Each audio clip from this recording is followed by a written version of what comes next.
Hello, everyone. You are listening to Your Palm Beach Guide with the Palm Beach Chamber of Commerce, and my name is Kiana Rivera. I'm the Vice President of Program Development and Membership at the Chamber, and today we are joined by our special guest, Kurt Crowl. How are you? Good. Hello, good. hello. Good morning. Good morning. So, as you guys know, we are going to read through his bio real quick, and then we will jump right into our interview questions. So, Kurt has over 25 years of experience. He has interests in concierge corporate travel, adventure, culture, history and arts, food and wine, safaris, and world cruises.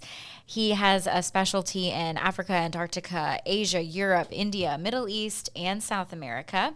And then a little bit just about his background and experience is that he allows the power of his network to really bring his clients the best experience and leisure. He enjoys working with corporate clients who specialize in bringing people together in different venues all over the world. He understands that his clients' businesses need to evolve and change, and that listening and delivering is crucial to our mutual success. And although he started his career in corporate travel, his recent passions lie in leisure destinations such as African safaris, Antarctica, the Galapagos, Peru, India, Turkey, and the Middle East. And the best part of leading this organization is that they are a part of an independent, client-driven, and not only experts in travel, but also are caring, proactive, and dedicated to their clients' experience and safety. Wow, that's a lot. That is a lot. Well, and we're just going to talk about, safaris in Asia and Antarctica. So don't let me forget, we will circle back on all those travels. Okay. But Kurt, thank you again for being here today. I appreciate it so much. Oh, thank you for having me. Yeah. So I want to start off first with just tell me a little bit about where you got started. Are you from Palm Beach? Are you recently, moved down here? Kind of tell me a little bit about yourself. I am not from here. I'm actually from Texas. Okay. What part? Dallas, mostly. Nice. Okay. I actually grew up in El Paso. Okay. Out on the border. So that was a fascinating time. And then I ended up in Dallas, and I went to Baylor in University in Waco. Great. I'm famous for lots of things now. And, and then I ended up in Dallas. I started with Ernst & Young in a public accounting role. And what did you go to school for? Accounting. Accounting. Got it. That was not my plan, but I ended up in accounting, and it was fun. I learned a lot. Okay. Obviously, I didn't stay in it because for my passion for travel. Right. But I ended up in Dallas with Ernst & Young, and I worked there for 5 years, worked with American Airlines, so I traveled all over with them. Then I joined the airline and moved to Washington, D.C. Wow. With them for 12 years, and I was in D.C. Time. Yeah, okay. So I was in D.C. for 20 years. Holy moly. I'm sounding so old. No, you're not. No. Well, and I think... Did your love for travel stem when you were in Texas, or was it when you joined American Airlines that you were like, oh, wow, I really love this passion? No, it really started with my mom. Okay. She loved to travel. Oh, my goodness. They got to as many places as they could. It was harder then, obviously. Right. So they traveled all over, but they did get to most of the places that they wanted to. Good. Europe and South America. So I was really happy about that. But that's where my passion came from. And did she usually pick, like you said, like international destinations, or did you guys do like road trips in the U.S. Oh, in the U.S. we did everything. Oh, everything. Yeah, You're like, mostly road trips. Oh, fun. Yeah, back in the day. Campers or just cars. Just cars. Nice. And we had a weekend place in the mountains in New Mexico, and then a lake place in Tulsa. Oh, that's so awesome. We're always on the go. I'm used to living out of 2 or 3 homes because right now I live between here and Washington, D.C. Okay, so you go back and forth. Yeah. Got it. So I interrupted you, but you've been in D.C. for about 20 years. You said you were with American Airlines, and then I started there. Okay. Yeah, I moved there with American, and then I went into that's where I went into the travel agency business. And what got you into travel agency there? I loved Washington. I really didn't want to move back to Dallas, to be perfectly honest. Right. And I saw an opportunity to really spend time in Washington. It was a small company, and I figured I wanted to be part of a small business. I love that. And it was a great company, and I learned a lot. We had an office in London, so I got to travel, a lot. We were big compared to what I am, my company now. Yeah. But I learned the business there in DC. But that's good. You got the experience, and then you kind of were able to then say, okay, I got all the knowledge and all of the, advice from someone who's done it at a larger scale. So then you could take it to your company now. Yeah. So that's a good transition, actually. Tell me about your company. So I purchased Eileen's Travel, they've been here for 40 plus years. Right. I purchased them in 2017, and we were part of the Travel Leaders Network, and we're essentially a franchisee of the network, which allows us to have access to a lot of things, like you said, partners around the world and access for our clients. So I purchased Eileen's, and actually, we're the longest, if you add in my time now, renamed it as Travel Leaders Palm Beach. We're the longest running retail on Clematis Street. Are you really? Outside of Pioneer Linens. We have to give them their due. Because Shout they've been out to there Pioneer Linens. 100 years or something. Very true. So we're upstairs. So we were a retail storefront for many years. Okay. And then now you moved we're up to the upstairs. office space up above. What are you above of? We're actually above Rocco's Tacos. Oh, good. How funny. How funny. So, and actually, we're right next door to Pioneer, too. And across from Lenora's. Right. And the Palm Beach Drama Works, which is really, I love their work. Well, and then so take me back to when you first heard about the opportunity to work, to buy Eileen's business. How did that happen? Was it just good timing, or did you already have a relationship there? Like, what brought you from DC to Palm Beach? I heard about the business through a friend of mine who had been part of Travel Leaders, and I was not part of Travel Leaders at the time, so I didn't really know that much about it. Good. And she said, "Hey, there's this travel agency for sale in West Palm." Great. And I had never been here. I'd been to Miami 1,000 times. Oh, it's so different, though. It's so different. And it was really different then, even from now. Right. So I got here, and I thought, owning a travel agency in Florida is probably not a bad idea, because it has there's a strong client base here, especially for luxury leisure. Right. So the timing was right. The timing was right in a lot of ways, because I got here and I understood what I had before COVID hit. Oh, good. So I was here, 2.5 years before COVID hit us in 2020. Oh, good. And pretty much shut us down for this year at least. About it. At that point, during 2020, I worked at the convention center at Palm Beach County. Oh, right. And even that whole thing, it was crazy. I was in the marketing department, and it was like you had to do all the signage. It was like the whole world really did just shut down. Yeah. So that was an interesting thing to live through. I mean, for me, I was like, I've never been through something like that before. Well, people asked me what it was like, being on the travel side. Right. And literally within 2 to 3 weeks, our entire world shut down. Right. And everyone we knew in the industry, we had no idea where they were, what happened to them, because layoffs at the airlines and the hotels, those happened immediately. It was in the span of 2 weeks, like you were saying, where it was just like, I know for us for the convention center, I just briefly remember it was like every meeting was canceled. Every convention was canceled. And I mean, you booked these things out way in advance. So like you booked a project probably in like 2018, 2019 to execute in 2020. Yep. And it was like, no, it's not happening anymore. And then you were right with the layoffs and furloughs, and you weren't really sure what season you were going to end up in. But I understand what you're saying. Yeah. And we're still sort of putting the pieces back together. Right. I'm still coming. We're doing a lot of industry events now again. People said, "Oh, we'll never go back to all those," and of course they do, because people really do want to do things in person. They want to be together, and they want to travel. Right. So it all came back, nicely, but I still don't know where a lot of people are that I was close with at one point in time, especially on the hotel side. Yeah. The hotels, that took them a lot longer to bring people back. Right. Is it mostly hotels in Florida, or is it just all over? No, all over the world. Yeah. Right. Yeah. Right. Well, someone asked me early on in COVID, they said, "Are you going to be impacted?" I said, "Oh, I'm pretty positive." Yeah. I said, well, as long as Italy is okay and cruise ships are okay. Right. And within 2 weeks, it was like no. Italy was the first one and the cruise ships were the second. Exactly. So it was bad quickly, but we kind of laugh about it now. Well, and I just think it's crazy the fact that we lived through it. Like, just to think, I was actually cleaning out my closet over the weekend because we had the hurricane. Right. I was like, well, I got all this time. I'm prepped. I'm ready. So now I have electricity. So let's just start cleaning. And I found like a bin of masks the cloth masks that we used to have.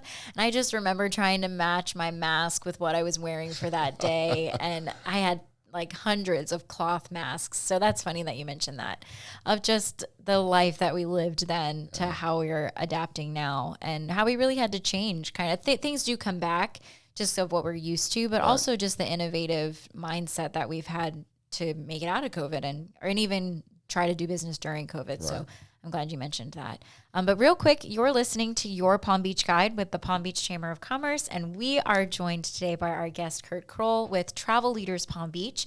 And you touched on this a little bit earlier, but I want to bring back on what you said about the type of events that you were hosting. But right before COVID, you said we went back to industry-focused events. Is that what you mentioned?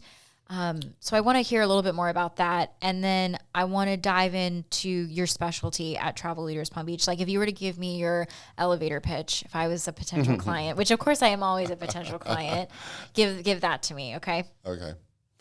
Well, the industry meetings that we have are and actually I'm leaving this Saturday to Croatia because I'm with a group of travel leaders, luxury agents.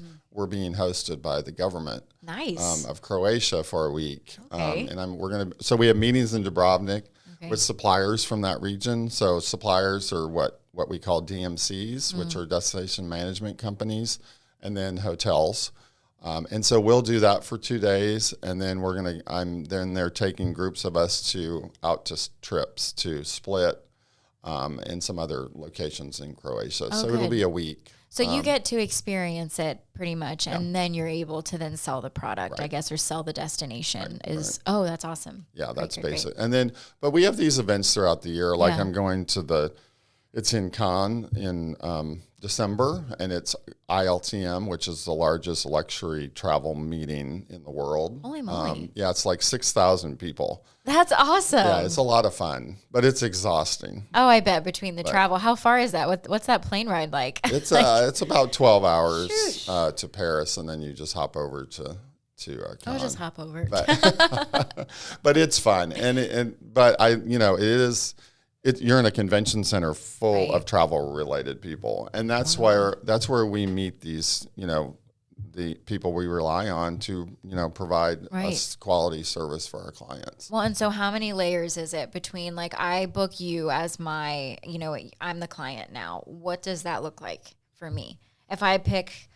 I don't know. Walk me through your favorite destination, but as me. Well, some of my favorite destinations where I think we provide real value. Right. I mean, we provide value everywhere, I will say, but a special value because I've learned recently how people's perception is, they thought it would be more expensive to work with a travel agent. Right. And that's just simply not true. With our agency, we either have deals offered through travel leaders or we have access to people that we get the same rates at least, but we can maybe do upgrades and things like that. Oh, great. Okay. So we're part of a hotel program called Select where it's similar to like Amex and like the Chase Sapphire card. Right. Where we get free upgrades on rooms if it's possible, free bed and breakfast, and then usually like $100 resort credits. Really? Yeah. So I think that's great that you mentioned that because I think a common misconception is that, I'm not going to hire, somebody like that because it is more expensive. So I'm glad you kind of debunked that mystery or what was it, myth. Yeah, and you have to be careful because you'll see these internet sites and people think it's everything's cheaper on the internet. Right. Well, they just gross up the cost of everything because I'm looking at this all the time. Right. They'll gross up a cruise to the same price that we have. Oh, so there's no benefit. And with us, you get the personal service. You can come to our office, right? Or we do it over the phone. We love for people to come downtown. and do it in person. Well, and too, I think that just the in-person connection that you have and that almost concierge type service is much better than trying to just figure it out on your own. You know? Right. And most of the time I would probably do it wrong. I'd probably click the wrong button. Well, that's the thing. Yeah. And then we're also there for them, you know, while they're on travel. Right. And I have a great story from a client that we honestly saved. Well, we save people's vacations a lot, but this one just happened about 2 weeks ago where they booked a river cruise in Europe, Central Europe, and she just totally blanked. You know, we give you documents and everything. Right. She had her whole packet of information. I delivered it to their home, and she totally blanked on the date. Oh no! And she woke up and they missed their flights on a Monday. They were supposed to leave Sunday night. And they missed their flights. So the airline suspended their flights because they were no-shows. She didn't call us because we didn't know, you know. Right, because you were just thinking, I handle this, you're ready to go. And they were gone. And we got the airline to give them credit. We booked them on flights that afternoon out of Miami. We had built in an extra day on their trip because that's what we recommend highly for reasons like this. And so they did not miss one. You know, they missed that first night in, I think it was Zurich. Right. And they had a cool hotel, which was too bad that they missed that. But the hotel, gave them a waiver too because we called, and explained it. Well, so that's what we do for our clients, you know. And she said, Kurt, if we don't get this flight at 4:00, we can't go on the trip. And I said, well, okay, then you're going to get on the plane. Or we're going to make this happen. Right. And we did. Oh, I'm so glad that you shared that because you're right. Like life happens, you just oversleep or you blank, like you said. So that's awesome. You're able to step in and do that. So, but more of our issues are where the airlines, cancel flights, and things like that. Well, and how did you fare with all of those cancellations that were happening a couple months ago where like everywhere you turned around, it was like your flight got canceled? Yeah, we did okay because our flights, Delta was impacted and we didn't have a lot of people traveling Delta that day. And actually Southwest did not have any issues and we had some groups on Southwest. That day. I love Southwest, man. Those 2 free checked bags will change lives, let me tell you. And I don't even pack that heavy, but you never know. You never know if you want to bring stuff back. Yeah, so I always pack an extra one in my suitcase just in case. They're going through a lot right now, so it'll be curious to see how their business model changes. Well, and I keep hearing that they're not going to let you pick your own seat anymore. And I kind of liked picking my seat because you could scope out who you wanted to sit next to. And never mind, but I would mostly sleep on flights anyway, so that's funny. I will tell you, Americans are really is the intense best about their seats. Yeah, they are. They are intense. I flew with them to Colorado over the summer, and they were like, "You need to get in this seat and no switching." And I was like, "Okay, it's fine. I'll just sit down. Don't be mad at me." Well, because they make a lot of money off those selling, towards the front of the plane, right? And that's what Southwest is missing out on, right? So it's probably smart for them over time. I'm sure it'll be fine. Honestly, everybody just wants to get to their destination and be done. Right. Nobody ever is like, "Oh, I'm so excited for this flight," and they want to wait till they get to the destination. Well, unless you travel business class and you go to the lounge. I'm not. I'm stuck in the middle seat, man. Like it's cramped. So. Well, and that's another thing. We sell a lot of business class and premium economy. Oh, good. Okay. To our luxury clients here, but there's a lot of the products are very different now, and they've added this premium economy product, which is really good. Yeah. But they're very different. So, but we know the differences. We can help with those sorts of decisions as well. And what's a good value on one airline versus another? Because the international airlines are very good as well, especially in their premium products. I just think people will pay like $10,000 for these business class tickets and do it online that's a $10,000 purchase. Oh yeah. What do you do? What other purchases do you make like that? Just, kind of blind exactly. online. And actually the whole vacation, you're spending easily $30,000 on a 100%. luxury vacation, and you're just kind of doing it blind. Well, I think too, just what you were talking about is how you said doing it blind and how people just go in and they always think like I know it better. Right. Well, yeah, we have that exactly issue for sure. And I'm sure you have to sit there and be like, okay, like I hear what you're saying, but have you considered this? And I'm sure you get a lot of that all the time. And it maybe not blind, but naive. Yeah, I guess, naive probably is a better word. Yeah, you're probably right. No, that's good. But to get back to your example of where I think like we provide a huge value is in a place like Africa. Yeah. Where you can spend, $10,000 on a safari, which is fine with us. Right. Or you can spend easily $50,000 and $60,000 on safaris, and it's an amazing trip. Right. And it should be done with friends or family or your partner. Right. Someone you care about. Yeah. But we have then when you add in airfare and stuff. But we have people. What we do. This is sort of ideal for us. Is we have a supplier who we'll get on the phone, and we do this with a lot of our suppliers. We get on the phone with the client, either a Zoom call or at least a conference call, where we talk to the supplier directly about what what the client wants, because they know these destinations inside and out. Right. And as much as we would say, and some agents try to say they know the world, we don't. I mean, we do, but we that's why we say we know people who know the world. Right. And we'll talk.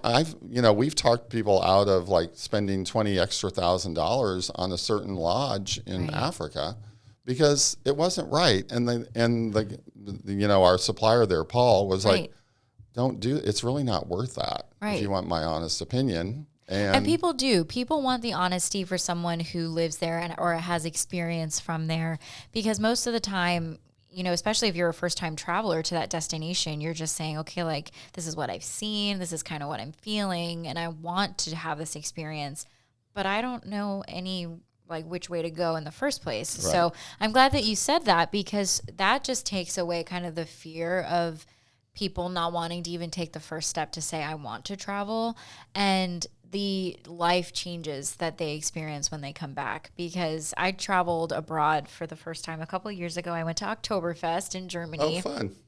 Big beer fan.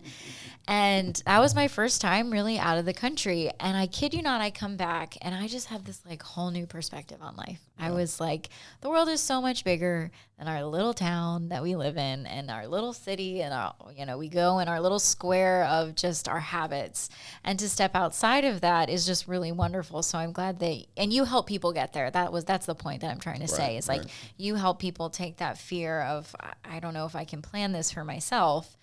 And especially on the exotic side, which are my favorites. Mm-hmm. Places like Africa or India's absolutely. I'd love to go back.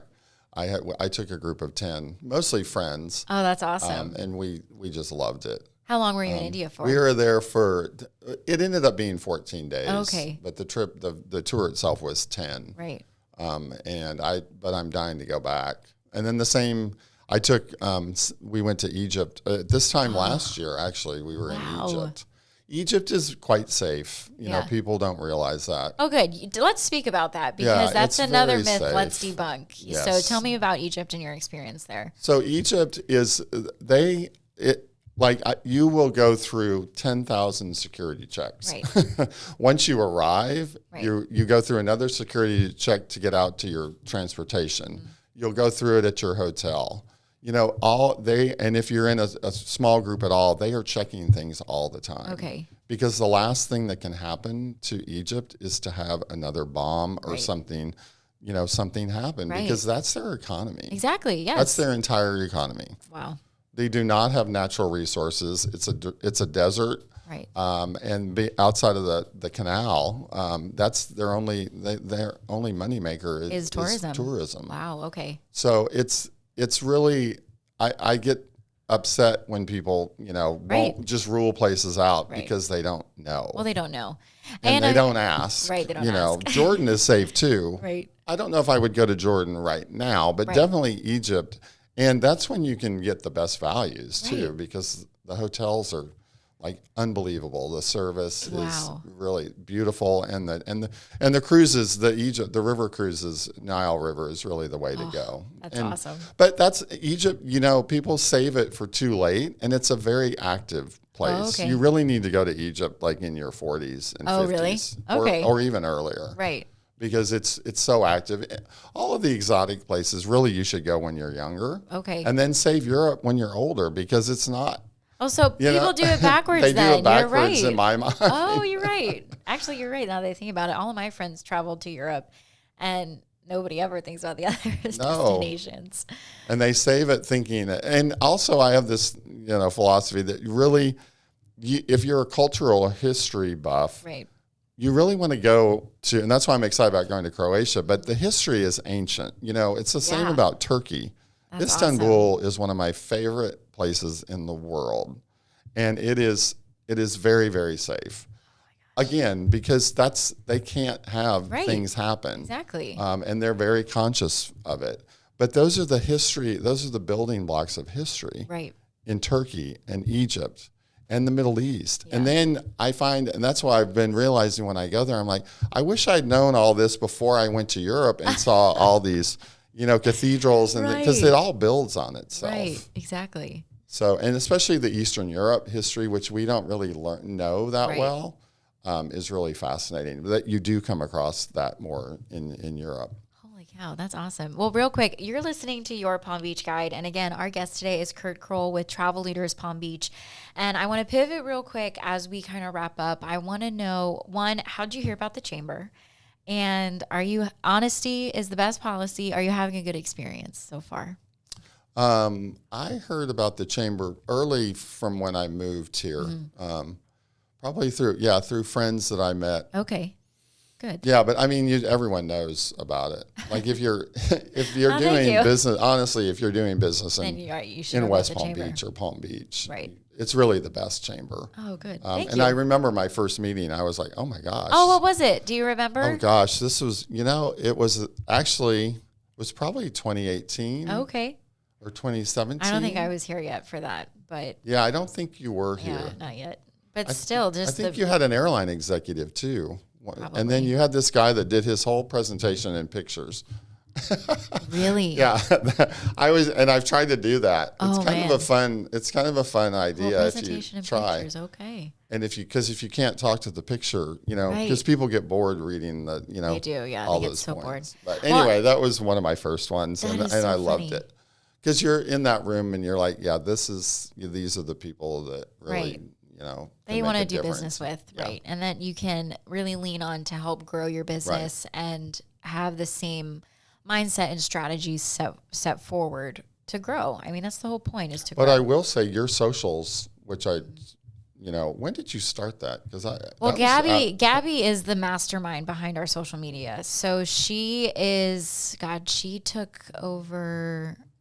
She was an intern before she started. Gosh, I think I came in shortly at 2021, and then she was before me. So she was an intern. Then we both came on full time at the same time. I think it was 2021. I'll have to ask her. But that's all Gabby, her mastermind, and just the creativity behind it. And then we have our media partners, Najee Designs. They really came in and stepped in with our videography type deal. And then, of course, we work with Cape Heart for our pictures. Yeah. And it's just like that type of stuff. We knew what we wanted to see as a client. So we both kind of put ourselves in those shoes, because truthfully, Gabby was an intern, so she saw it from an intern student perspective. I was an ambassador with the chamber before I started, and I was a volunteer. So it was like I experienced it as a client as well. And then when we both came on, we're like, okay, how can we elevate our experience to make sure that it makes the most sense for the business? Because the last thing you want to do is invest X amount of dollars and you come out empty handed every year. At that point, you should just make more friends elsewhere, because this turned into a friends club. And that's where we really tried to focus on the fact that it's meant about growing your business and being really intentional with your time, because time is short, time is valuable. Yeah. And that's kind of where we saw, I'm glad you say that. I hope she listens, which she does, but I hope she sees this in the clips later, because that'll make her happy. But we try to be different. We try to be fun. I'm tired of seeing boring clips on the internet, and you just mindlessly scroll. It's make me stop, make me listen. Yeah, and makes us all real. Right, exactly. Like this experience. Yes, oh good. We wouldn't have this right time at, At any other time. At any other event. Exactly. Because you're talking to 10 people right. or you're running the event. Exactly. So. I know. And that's the hard part. It's like last night it was like, Debbie pulled me back and she was like, I need to talk. She's like, okay, give me 5 minutes. Let me execute this. So that's why times like this, I love our podcast for this reason, because I'll sit here and I really do very rare. I don't do any research on the interviewee. I just read your bio and that's it. And then it just kind of pops off the top of my head because it keeps that natural curiosity for me and keeps the conversation going, because I don't want it to seem like an interviewed aspect. I want it to be like, now I'd be like, I feel like I know you. I feel like I know you. And that's what makes me happy. So very cool. Well, thank you. Thank you so much for being a guest today. And real quick, tell people where they can find you. Tell them your website, socials, the whole nine. Go ahead. So our office is at 222 Clematis, easy to remember, Suite 204. And our website is tlpalmbeach.com. And then our phones are 561-655-2234. Perfect. And we'll tag and link and do all the things. So thank you so much, Kurt. Thank you.